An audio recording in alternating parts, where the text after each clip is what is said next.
Fala, rapaziada do Santa Rita, tio Henrique na área. Essa é a nossa última aula teórica antes do nosso Google Forms, tá? Então, prestem bastante atenção. Vou passar algumas dicas aqui para vocês, né, sobre o conteúdo que vai cair, o nosso tipo de questão, qual vai ser a ênfase que a gente vai dar em determinados conteúdos aí, tipos de perguntas. Prestem bastante atenção, tá? Para que vocês possam ter um bom desenvolvimento durante a prova e que tenham poucas dúvidas, ok? Como já foi postado e encaminhado a vocês, tá? Na composição de notas, o conteúdo que vai cair nesse Google Forms será jogos e brincadeiras, tá? Professor, então que jogos e brincadeiras são esses? Todas essas atividades práticas que eu venho passando para vocês, elas vão cair de alguma maneira. Então pode ser uma pergunta sobre uma habilidade que é trabalhada em determinado tipo de brincadeira, tá?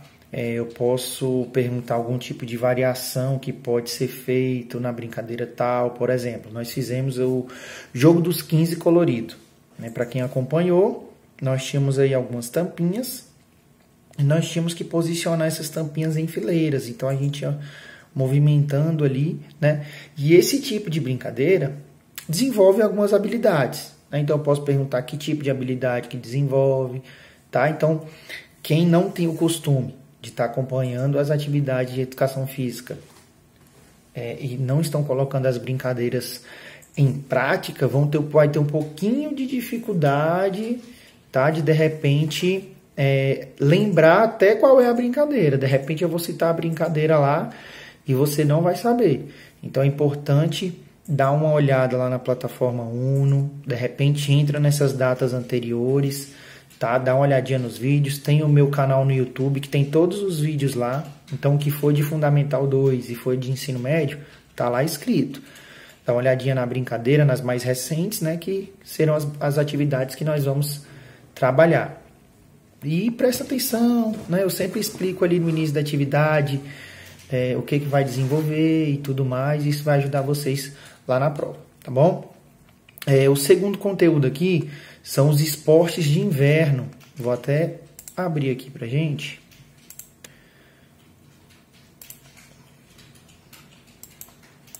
Então, nós trabalhamos, né, no iniciozinho lá desse trimestre os jogos de inverno, né, algumas modalidades.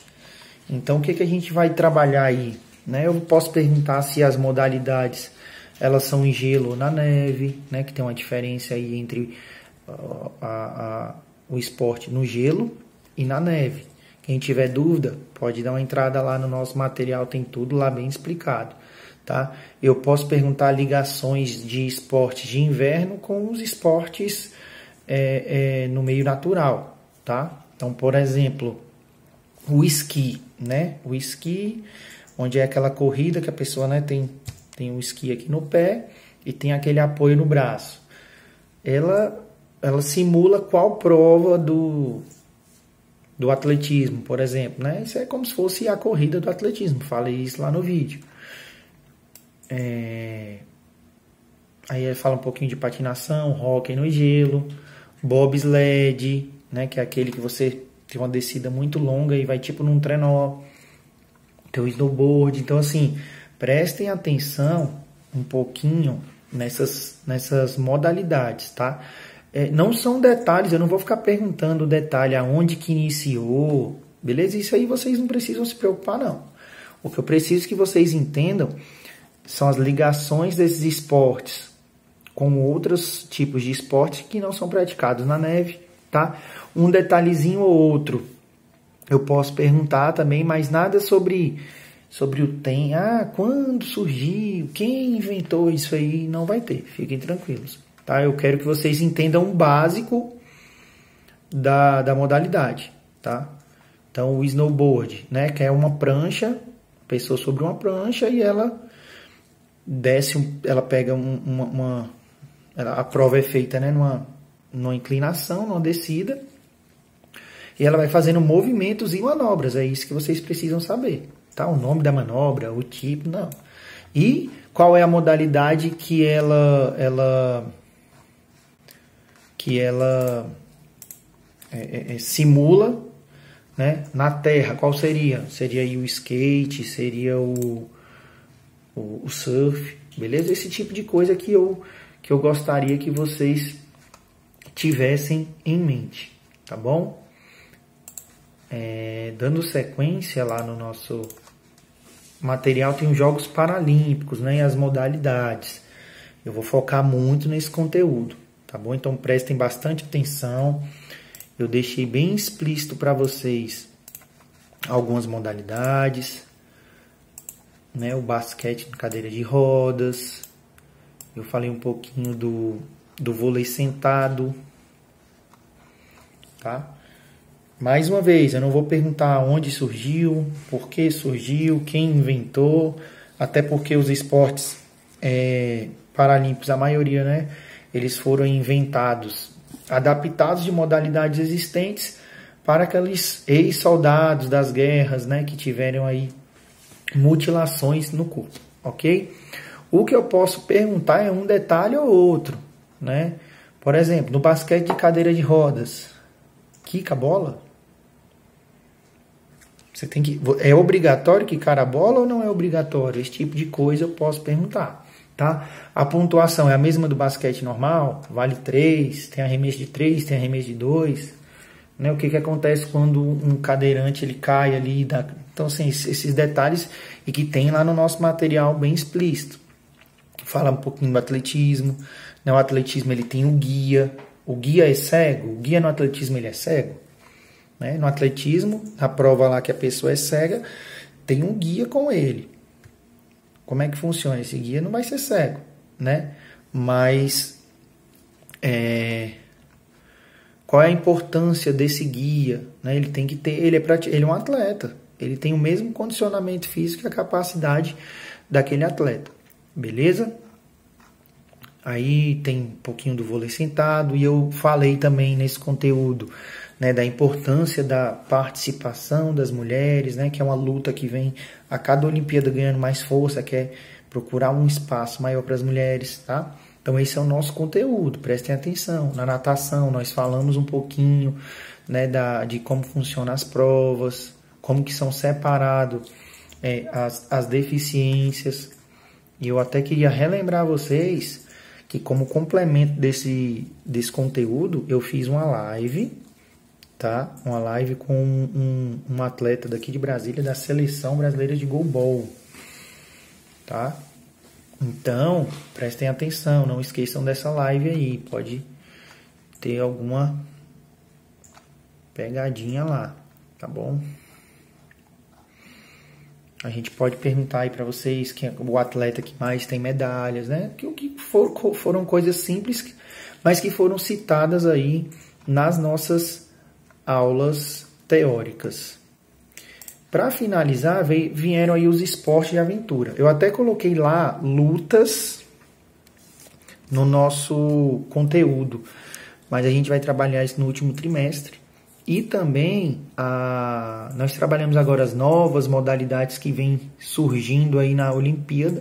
Nós não vamos trabalhar nesse Forms de agora, tá? Então, para finalizar, são os esportes de aventura, né? Do 6º ao 8º, nós trabalhamos mais o quesito segurança.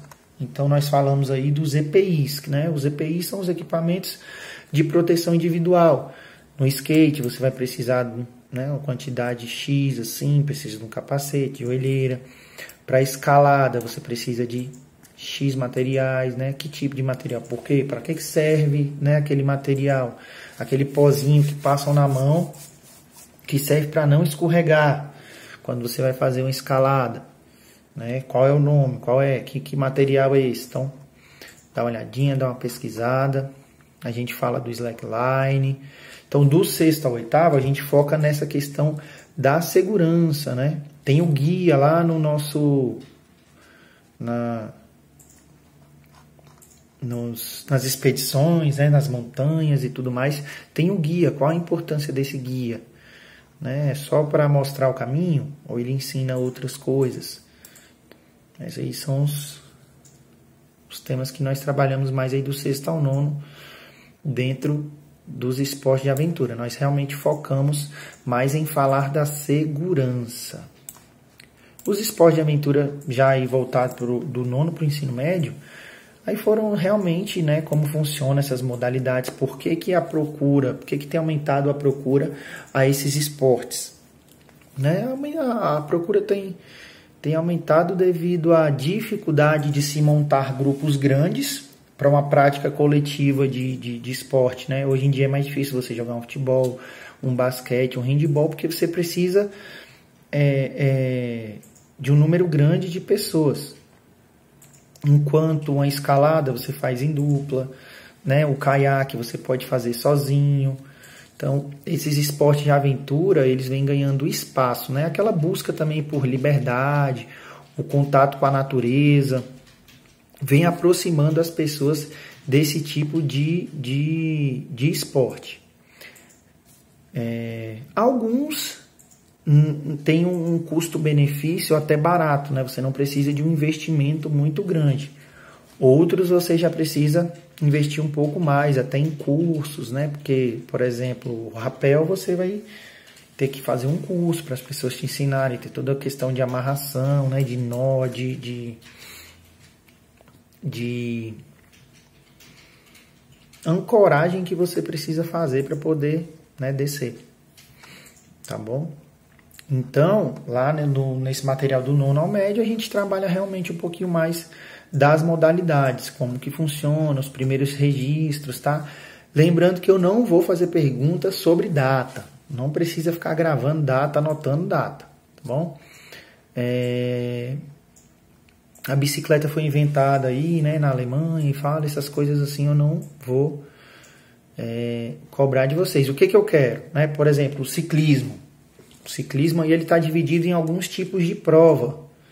Né? Nós temos o mountain bike, que é aquele que tem obstáculos. Nós temos pistas fechadas, né? Que é o ciclismo de pista. E tem o BMX, que é esse aí com piruetas, né? Acrobacias. Eu quero que você saiba diferenciar um tipo de modalidade da outra, tá bom? De prova, no caso. A gente falou um pouquinho do skate, do patins de forma mais rápida. E aí veio o slackline, né? O slackline muito legal, vem ganhando espaço, a gente anda na rua, vê a molecada brincando. Tá? Vou falar um pouquinho, né? O que se precisa ali para praticar o slackline. Né? Você vai precisar de 2 pontos fixos, você precisa de equilíbrio, mas é só equilíbrio? Né? O que a gente mais precisa aí para desenvolver um slackline de qualidade? Não é só equilíbrio, a gente precisa de muita força, de muita concentração, tá?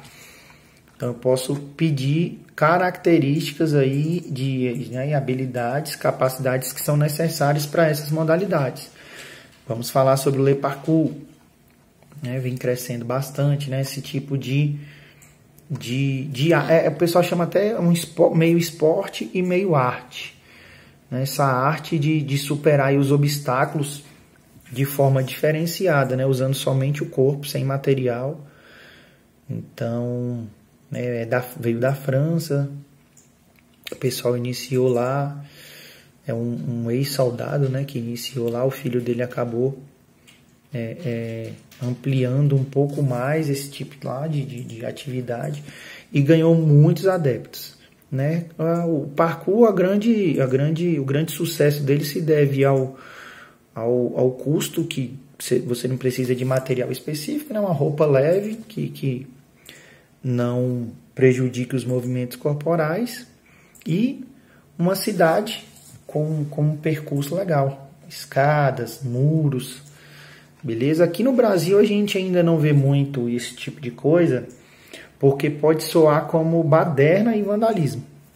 Né? Se você estiver ali, por exemplo, na zona central de Brasília, né? Ali no plano piloto, na Esplanada, e aparecer um pessoal fazendo Le Parkour, você até assusta, porque a gente não está acostumado. Tá? Na Europa isso aí já está mais difundido e é comum você ver aí grupos de 10 pessoas, né, pulando de pontes, né, de um lado para o outro. É legal, é arriscado, mas vem crescendo. Mas acredito que não vire um esporte realmente, por exemplo, olímpico. Eu acredito que não vai, para virar olímpico, ele precisa se adaptar muito. Então, galera, é um Google Forms. Na verdade, né, não vai ser no Google, vai ser no aplicativo da Microsoft. É um Forms bem tranquilo, beleza? Mas que precisa ser relembrado, porque já tem um tempo que nós trabalhamos isso. O que eu vou fazer? Além desse vídeo, eu vou postar para vocês na plataforma esse material novamente. Tá? O material dos esportes de neve, os esportes paralímpicos, esporte de aventura. Só não vou repostar os vídeos das brincadeiras. Aí esses vídeos vocês vão precisar realmente ou olhar dentro da plataforma, nas datas anteriores, ou entrar no meu canal lá no YouTube. Acho que o canal do YouTube é mais fácil, porque os vídeos vão estar fáceis para acesso. E dá uma passadinha, dá uma estudada. Qualquer coisa, se tiver dúvida, entre em contato comigo. A gente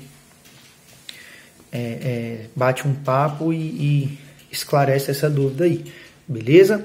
E também essa semana, para aqueles alunos que não jogaram aí o jogo 1, 2, 3, né, que foi o joguinho prático dessa semana passada, e quiserem jogar comigo, pode fazer uma ligação no momento da nossa aula assíncrona, beleza?